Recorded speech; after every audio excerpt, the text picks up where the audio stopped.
제35장 죽으시고 묻히심. 갈보리로 가는 길에서 유대인의 시끄러운 요구에 마지못해 굴복한 본디오 빌라도는 사형 명령을 내렸다. 이에 군병들이 홍포를 벗기고 도로 그의 옷을 입혀 예수를 십자가에 못 박으려고 끌고 날았다. 한때의 로마 군병들이 선고받으신 그리스도를 지키고 있었으며 그 행일이 총독의 관정에서 나오자 제사장들, 유대인 권원들, 그리고 각양각색의 국적을 가진 많은 사람들로 이루어진 잡다한 군중이 그 뒤를 따랐다. 강도질한 죄로 십자가형의 선고를 받은 두 죄수도 함께 처형당하기 위하여 끌려갔다. 3명에 대한 형의 집행이 있을 예정이었다. 앞으로 벌어질 공포의 장면을 보려고 동료의 고통을 고소해하며 구경하기를 좋아하는 병적인 사람들이 모여들었다. 그러나 그 군중 가운데는 우리가 앞으로 살펴보겠지만 정말로 슬퍼하는 사람들도 몇 명은 있었다. 무서운 형벌을 가하는 장면을 보여 줌으로써 백성들의 길을 꺾게 하는 효과가 있다고 심리학에 거슬리는 잘못된 생각을 한 나머지 가능한 한 처형 광경을 널리 공개하려고 한 것이 로마의 관습이었다. 인간의 본성에 대한 이러한 잘못된 생각은 현재도 완전히 없어진 것은 아니다. 십자가형의 선고를 받은 사람은 자기가 달릴 십자가를 지고 가게 되어 있었다. 예수께서도 자기의 십자가를 지고 가기 시작하셨다. 앞서 몇 시간에 걸친 극심한 긴장과 겟세마네에서의 고통과 대제사장의 집에서 당하셨던 낭만적인 대우와 혈 앞에서 당하셨던 굴욕적인 잔인한 취급과 빌라도의 명령에 따른 무서운 의질과 비인간적인 병정들의 난폭한 다름과 극도의 굴욕과 이들 모두로 인한 정신적 고통으로 말미암아 그의 육체가 너무 나약해지셨기 때문에 십자가를 지고 천천히 다실 수밖에 없었다. 이와 같이 늦어지고 있는데 초조해진 병정들은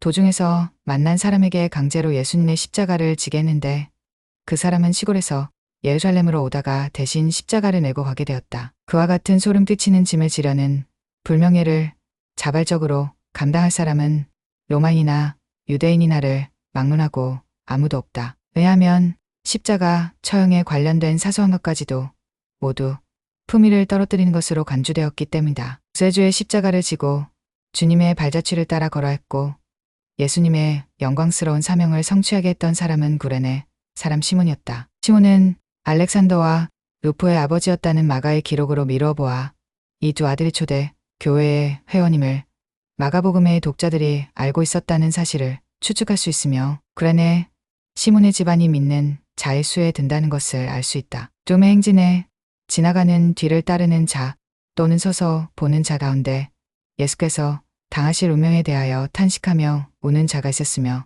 특히 여인들이 그러하였다. 우리는 항이나 동정의 뜻으로 감히 목소리를 높이는 남자에 관한 기록은 찾아볼 수 없다. 그러나 이 무서운 때에도 다른 경우에서와 마찬가지로 여인들은 동정이나 찬양의 말을 외치는 것을 두려워하지 않았다. 제 아들의 종교재탄에서 침묵을 지키던 예수께서는 여인들을 돌아보시며 예루살렘의 딸들아 나를 위하여 울지 말고 너희와 너희 자녀를 위하여 울라보라. 날이 이르면 사람이 말하기를 수태 못하는 이와 해산하지 못한 배와 먹이지 못한 젖이 복이 있다 하리라. 그때 사람이 산들을 대하여 우리 위에 무너지라 하며 작은 산들을 대하여 우리를 덮으라 하리라.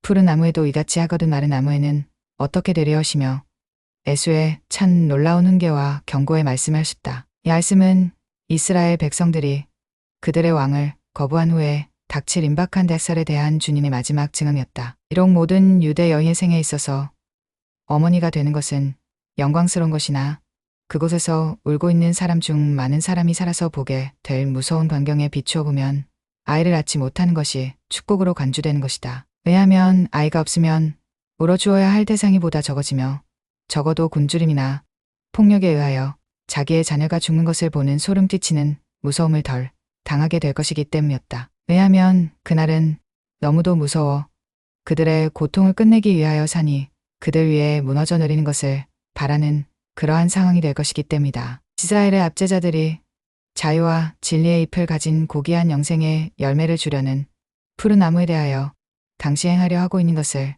악한 음화, 권력이 배도한 유대교의 마른 하지와 줄기에 대해서는 무슨 짓인들 못하겠는가? 예루살렘의 거리를 따라 성벽 입구를 지나 성에서 벗어나긴 했으나 가까운 곳으로 행렬이 나아갔다. 목적지는 골고다 또는 갈보리라 불리는 해골이라는 곳이었다. 십자가에 못 박히심. 갈보리에서 형제 댕겨들은 지체 없이 예수와 두 죄수에게 내려진 사형 선고를 집행할 절차를 밟고 있었다. 죄수를 십자가에 달기에 앞서 희생자의 감각을 약화시키기 위한 자비로운 목적으로 마취제인 신포도주 한 모금이나 모략, 기타 다른 진통 성분이 섞인 식초를 주는 것이 관습이었다. 그것은 로마의 관습은 아니었으나 유대인의 의견에 대한 양보로 허용되었다. 약을 탄 잔을 예수께 주어 마시게 하려 하였더니 맛보시고 그 내용물의 성분을 아신 후 마시고자 아니하셨는데 자신의 육체 조직이 마취되지 않은 상태로 또한 맑은 정신으로 죽음을 맞을 결심임을 나타내신 것이다. 그리고 그들은 강도 둘을 하나는 우편에 하나는 저편에 두고 예수를 셋 중 가운데 있게 하여 십자가에 못 박았다. 이렇게 하여 메시아가 범죄한 자 중 하나로 헤아림을 받았다라고 한 이사야의 예언이 이루어졌다. 실제로 십자가에 처형되는 과정을 자세하게 설명한 것을 별로 없으나 주님은 로마 방식대로 십자가에 손과 발을 못 박히셨으며 다른 나라에서 행한 처벌한 개인 끈으로 묶는 방법으로 십자가에 달신 것은 아니다. 십자가에 달려 죽는 것은 사형 집행 방법 중 가장 오래 끌며 가장 괴로운 형태이다. 십자가에 달린 사람은 점점 더해가는 고통을 느끼며 보통 몇 시간, 때로는 며칠 산다. 참으로 잔인하게 손과 발에 못이 박혀 예민한 신경과 떨리는 힘줄을 파괴하나 치명적인 상처는 입히지 않는다. 심하고 끊임없는 고통으로 야기된 극도의 피로와 당겨지고 부자연스럽게 된 몸의 자세로 말미암아 발생된 국부적인 연증과 조직의 충혈을 통하여 고통을 제거해주는 고마운 주름이 찾아온다. 형을 집행하는 자들은 죽인 것이 그들의 직업이고 또 고난받는 환경에 오랫동안 익숙해져 있어 예사로운 일이라 거칠게 욕지거리를 하면서 지독한 임무를 수행하고 있을 때 괴로움을 당하시고 있는 주님은 그들의 냉혹함과 전인성에 대하여 분노의 빛도 없이 오히려 연민에 가득 차 십자가에서 처음으로 몇 마디 말씀하셨다. 하나님과 같은 자비한 마음으로 주님은 이렇게 기도하셨다. 아버지여, 저희를 사하여 주옵소서. 자기의 하는 것을 알지 못합니다. 주님의 사랑의 한계를 고정시키려 하지 말자. 왜냐하면 사랑의 거룩한 은혜 아래로 바르게 올 수 있는 어떠한 신분의 사람에게도 주님의 사랑은 미칠 수 있다는 것이 충분한 증거가 되기 때문이다. 이 자비로운 기도가 표현된 형식 속에 중요한 의미가 들어있다. 만일 주님이 너를 용서하노라 하고 말씀하셨다면 주님의 자비로운 용서는 부당한 정죄로 말미암아 고통당한 분으로서 자기 자신에 대한 잔인한 범죄를 용서하신 것에 불과한 것이라고 생각할 수 있게 된다. 그러나 아버지의 용서를 구하신 것은 아버지의 사랑하시는 아들이며 세상의 구세주인 구속주에게 고통과 죽음을 맛보게 한 사람들에 대한 탄원이었던 것이다. 저는 누님인 미리암이 자기에게 범한 과오를 동생의 입장에서 용서하였다. 그러나 하나님만이 여호와의 대제사에 대하여 비난한 대가로 당한 문둥병의 벌을 용서하고 사하여 주실 수 있었다. 로마 통치하에서는 십자가형에 처할 당시 죄수가 입고 있는 옷은 형집행인의 부수입이 된 것 같다. 주님이 달리신 십자가를 담당하던 4명의 병정은 주님의 의복을 나누어 가졌다. 그런데 홈질을 하지 않고 위로부터 통으로 짠 질 좋은 우소진 하나 있었다. 이 옷을 찢는다면 못 쓰게 될 것이므로 병정들은 제비를 뽑아 갖기로 결정하였다. 그리하여 복음서 기록자들이 이 문제에 대한 시편 저자의 저희가 내 옷을 나누고 내 옷을 제비 뽑나이다라고 한 예언이 이루어진 것을 보게 되었다. 십자가에 달린 자의 이름과 사형 선고를 받게 된 죄목을 밝히는 관습에 따라 빌라도의 명령으로 예수의 머리 십자가에 죄패를 만들어 붙였다. 이영후 죄패에는 히라버, 라틴어, 히브리어 등 3개국어를 써서 모인 구경꾼 중 읽을 수 있는 사람은 누구나 다 알도록 하였다. 그렇게 붙여진 죄패에는 유대인의 왕 예수 또는 요한이 기록한 보다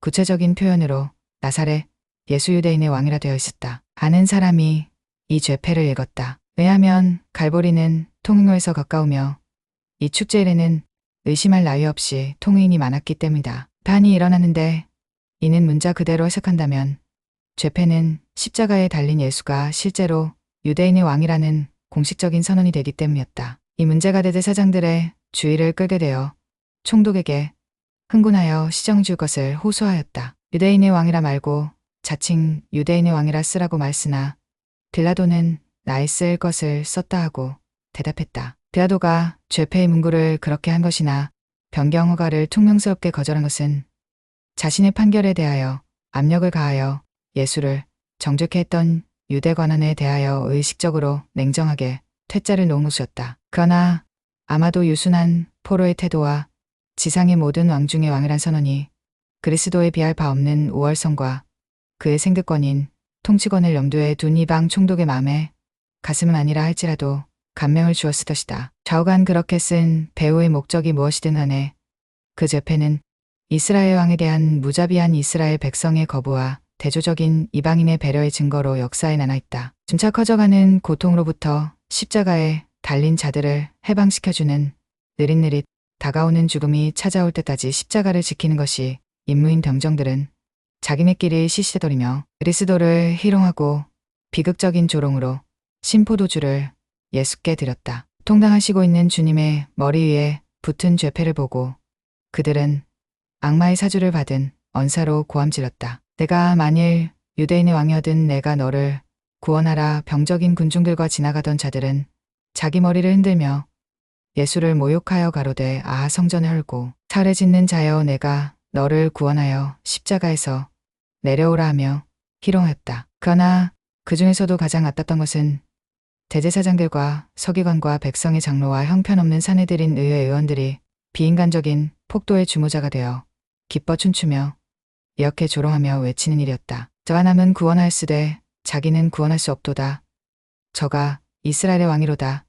지금 십자가에서 내려올지어다. 그러면 우리가 믿겠노라. 저가 하나님을 신뢰하니 하나님이 저를 기뻐하시면 이제 구원하실지라. 제 말이 나는 하나님의 아들이라 하였도다. 비록 야비한 조롱의 말이었으나 이스라엘 통치자들의 선언은 그리스도가 다른 사람은 구원했다는 증거가 되며 또한 고의적으로 빈정되는 말로 한 것이나 그가 이스라엘의 왕이라고 한 것은 문자 그대로 참된 선언이었다. 십자가에 달린 두 악인도 일반 대중의 조소에 끼어들어 이와 같이 욕하였다. 들 중에 하나는 다가오는 죽음의 절망 속에서 제사들과 백성들의 조롱에 흡수했다. 내가 그리스도가 아니냐? 너와 우리를 구원하라. 그리스도께서 예언하신 것처럼 자신이 들려 십자가에 달리셨을 때 참을성 있고 유순한 주님이 당하신 모든 폭언과 욕설, 야비함과 조롱 중 가장 견디기 어려운 말은 육신의 고통 가운데 사탄의 사자들이 퍼부은 그 끔찍한 만일이라는 말이었다. 그 말은 주님이 침례받으신 후 곧 시험하실 때 사탄이 직접 가장교활하게 주님을 괴롭힐 때 사용하였다. 이 만일이라는 말은 날카롭게 가시가 돋치고 갑절이나 독을 묻힌 사탄은 마지막 화살했으며 국사가 맹렬히 내닫는 속력을 갖고 있었다. 그리스도의 사명 중 마지막이며 가장 끔찍한 단계에서 예수께서 자기가 하나님의 아들이란 것을 의심케 할 수 있었을까? 또는 그렇게 할 수 없다면 죽어가는 구세주를 조롱하거나 노엽게 하여 개인적인 고통을 면키 위하여 또는 그를 괴롭히는 자에 대하여 복수하기 위하여 초인적인 힘을 쓰도록 유도할 수 있었을까? 이러한 승리를 얻는 것이 스탄의 필사적인 목적이었다. 그 화살은 목적을 달성하지 못하였다. 조롱과 신성 모독적인 힐책과 악마 같은 자극에 대하여 고통받으시는 그리스도께서는 침묵을 지키셨다. 그러자 구세주의 참을성 많은 꿋꿋함을 보고 회개하게 되었고 고통당하시는 분의 태도에 인간 이상의 어떤 것을 느낀 십자가에 달린 당도 중 하나가 폭언하는 동료를 꾸짖었다. 내가 동일한 정죄를 받고서도 하나님을 두려워 아니하느냐. 우리는 우리의 행일에 상당한 보응을 받는 것이니 이에 당연하거니와 이 사람의 한 것은 옳지 않은 것이 없느니라. 자신의 유죄를 고백하고 자신의 정죄다함의 정당성을 인정한 것이 회개의 시작이 되었고 자기와 함께 고난당하시는 주 예수에 대한 신앙을 갖게 되어 이렇게 말했다. 예수여 당신의 나라에 임하실 때에 나를 생각하소서.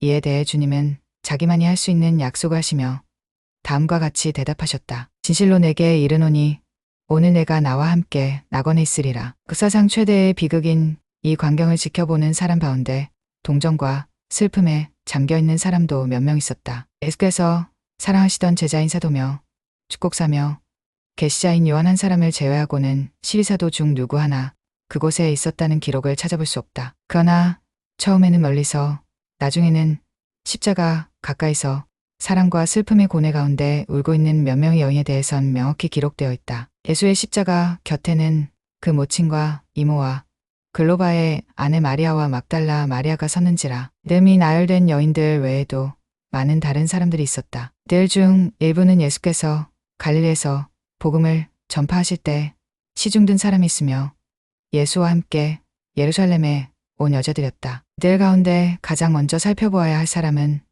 의인 시므온이 예언한 바와 같이 날카로운 칼에 마음의 찔림을 받을 예수의 어머니 마리아였다. 예수께서 십자가 밑에 요한과 함께 울며 서 있는 어머니를 여민의 정을 보시며 사랑하는 제자에게 그녀를 돌보도록 부탁하셨다. 그가 여보소서 아들이니다.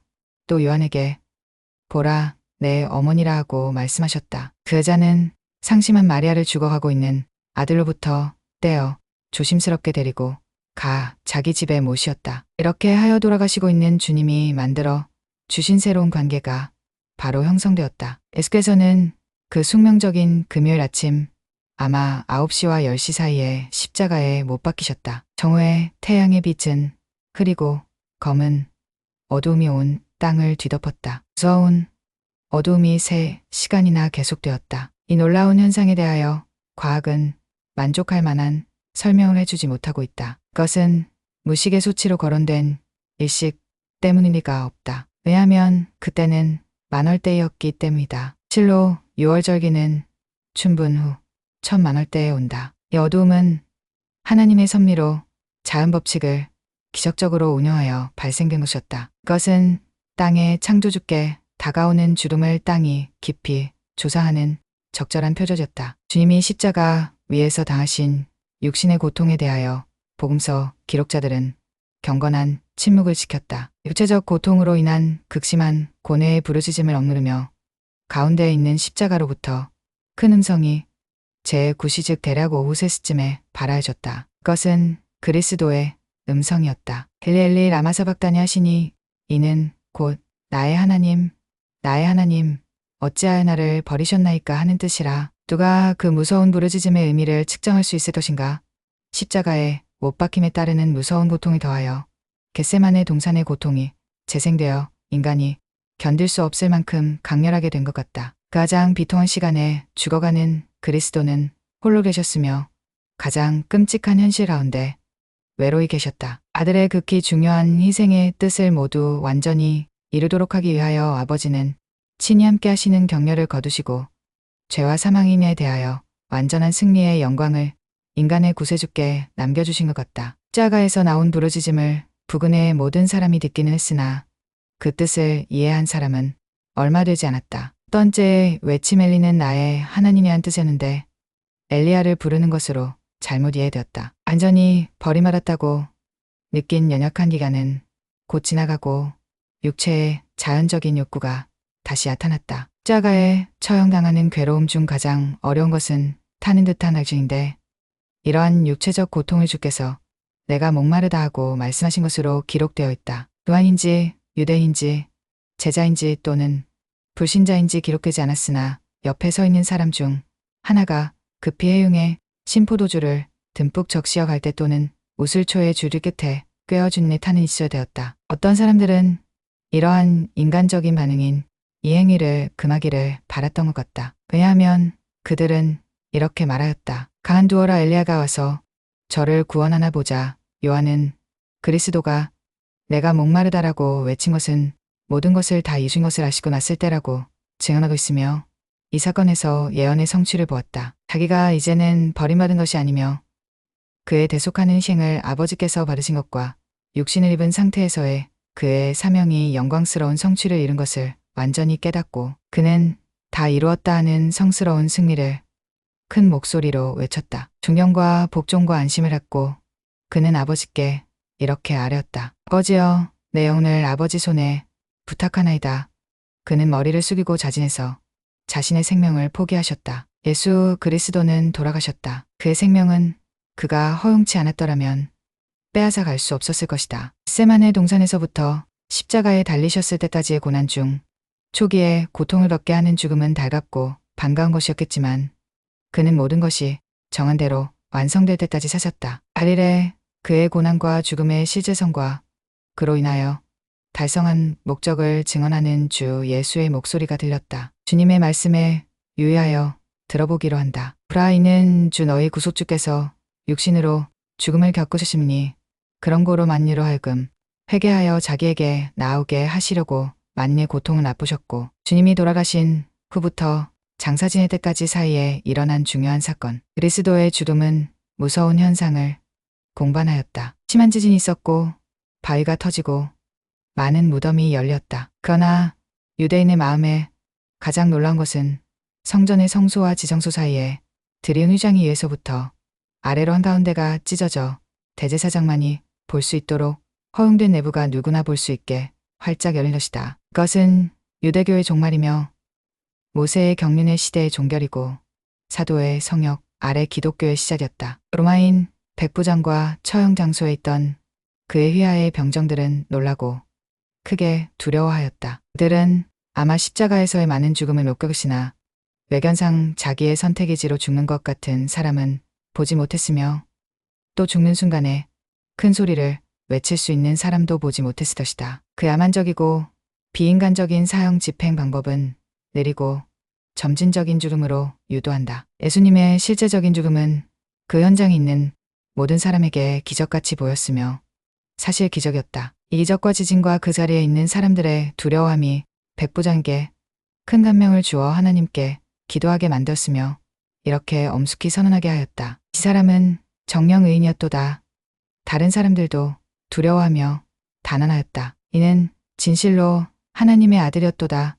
이런 말을 하고 또 들은 사람들은 가슴을 치며 곧 멸망이 다가올 것 같아 울며 두려워하면서 그곳을 떠났다. 그러나 몇 사람의 사랑하는 여인들은 멀리 서서 주님의 시체가 내려질 때까지 발생한 모든 일을 지켜보고 있었다. 늦은 오후가 되었다. 해가 지면 안식일이 시작된다. 다가오는 안식일은 안식일 외에도 6월절이 겹치는 축제일이었기 때문에 여느 때보다 더 신성하게 여겨졌다. 그의 주를 살해하기를 주저하지 않는 유대 관원들은 그러한 날에 사람들을 십자가에 매달아 둔 채 그냥 둔다는 것을 생각하고는 두려워했는데 이는 그로 인하여 그 땅이 더럽혀질 것이기 때문이었다. 그래서 이들 철저한 관원들은 빌라도에게 가서 예수와 두 죄수를 잔인한 로마 방법대로 다리를 꺾어 당장에 죽일 것을 애걸었다. 다리를 꺾는 난폭한 처리는 십자가에 달린 사람을 빨리 죽게 하는 것으로 알려주었다. 총독은 이것을 허락하였고 군들이 두 강도의 다리를 곤봉으로 꺾어버렸다. 그러나 예수는 이미 죽었다는 것을 알았기 때문에 뼈를 꺾지 않았다. 모든 제단의 희생이 그의 모형에 불과했던 6월절의 대희생인 그리스도는 6월절의 제물인 양을 잡는 규정 조건이었던 대로 강제로 그러나 그의 몸이 뼈를 상하지 않고 죽었다. 병정 중 하나가 예수가 정말 죽었는지 확인하기 위하여 또는 아니 그가 살아있으면 확실하게 죽이기 위하여 옆구리를 창으로 찔러 사람의 손이 들어갈 수 있을 정도로 큰 상처를 내었다. 창을 빼니 피와 물이 흘러나왔다. 이를 자기 눈으로 직접 보고 너무나 놀란 요한은 이 사실에 대하여 특별한 개인적인 증언을 하였으며 이로써 경전의 말씀이 이루어졌다고 기록하였다. 무덤에 묻히심, 다음으로 그리스도의 제자였으나 유대인들이 무서워 그의 계종을 공개하기를 주저한 아리마대 사람 요셉이라고 알려진 자가 주님의 시체를 훌륭한 무덤에 묻기를 원하였다. 이와 같은 신의 섭리로 인도된 개입이 없었더라면 예수님의 시체는 처형된 죄수를 묻는 보통 무덤에 던져졌을 것이다. 이 사람 요셉은 공회의원으로 선하고 의로운 사람이었다. 그는 저희의 결의와 행사에 같아 하지 아니한 자라고 그에 대하여 특히 기록되어 있다. 이 기록으로 미루어 보아 그는 사내들인 의회 의원이었고 예수를 사형시키도록 유죄 판결한 그의 동료의 행위에 반대하였거나 적어도 다른 의회원과 같은 투표를 하지 않았다는 것을 추측할 수 있다. 그는 부자였고 신분이 높고 영향력이 있는 사람이었다. 그는 대담하게 빌라도에게 가서 그리스도의 시체를 내어 주도록 간청했다. 총독은 예수가 이미 죽었다는 말을 듣고 놀라 백부장을 불러 예수가 십자가에서 얼마나 오래 살았던가를 물어보았다. 이 특이한 상황은 빌라도의 근심스러운 마음에 짐을 더하여 주었던 것 같다. 빌라도는 그리스도의 시체를 요셉에게 내어 주도록 명령했다. 시체를 십자가에서 내려 무덤에 넣을 준비를 할 때 요셉은 또 다른 사내들의 예언이며 3년 전에 예수를 밤중에 찾아왔고 공회의 한 음모 모임에서 들어보지도 않고 예수를 불법적으로 정죄하는 것에 대하여 항의했던 니고데모의 도움을 받았다. 니고데모는 많은 양과 모략과 침향을 가져왔는데 약 100파운드 가량 되었다. 이 향기로운 혼합물은 기름 부음에 의식을 하는 데와 방부 처리하는 데에 높은 평가를 받고 있었으나 값이 비싸 부자만이 사용할 수 있었다. 주님을 존경하는 이 두 제자는 주의 시체를 유대인의 장례법대로 그 향품과 함께 깨끗한 세마포로 싸서 바위를 파서 만든 새 무덤에 안치하였다. 그 무덤은 갈보리에서 멀지 않은 동산에 있었으며 요셉의 소유였다. 안식일이 가까워 왔으므로 장사를 급히 치렀고 무덤이 닫히고 큰 돌을 굴려다 막다. 이렇게 하여 시체를 쉬도록 두었다. 취향심이 많은 여인, 특히 막달라 마리아와 야고보와 요셉의 어머니인 다른 마리아가 멀리서 매장한 것을 지켜보았으며 그 일이 끝나자 돌아가 향품과 향유를 예비하더라. 계명을 조차 안식일에 쉬더라. 무덤을 지키는 동산지기. 이 일 다음 날, 즉 안식일이자 축제일인 토요일에 대제사장들과 바리새인들이 빌라도에게 몰려가서 이렇게 말했다. 주여, 저 유혹하는 자가 사았을 때에 말하되 내가 사흘 후에 다시 살아나리라 한 것을 우리가 기억하노니, 그러므로 분부하여 그 무덤을 사흘까지 굳게 지키게 하소서. 그의 제자들이 와서 시체를 도적질하여 가고 백성에게 말하되 그가 죽은 자 가운데서 살아났다 하면 후의 유혹이 전보다 더 될까 하나이다. 이것은 그리스도의 가장 철두철미한 원수들이 주님이 돌아가신 후 사흘 만에 분명히 부활하실 것이라고 하신 예언을 기억하고 있다는 증거이다. 빌라도는 너희에게 파수꾼이 있으니 가서 힘대로 굳게 하라고 간단하게 대답했다. 그리하여 대제사장들과 바리새인들은 무덤이 큰 돌로 입구가 봉되는 것을 보고 또 경비병이 세워진 것을 보고 안심하였다.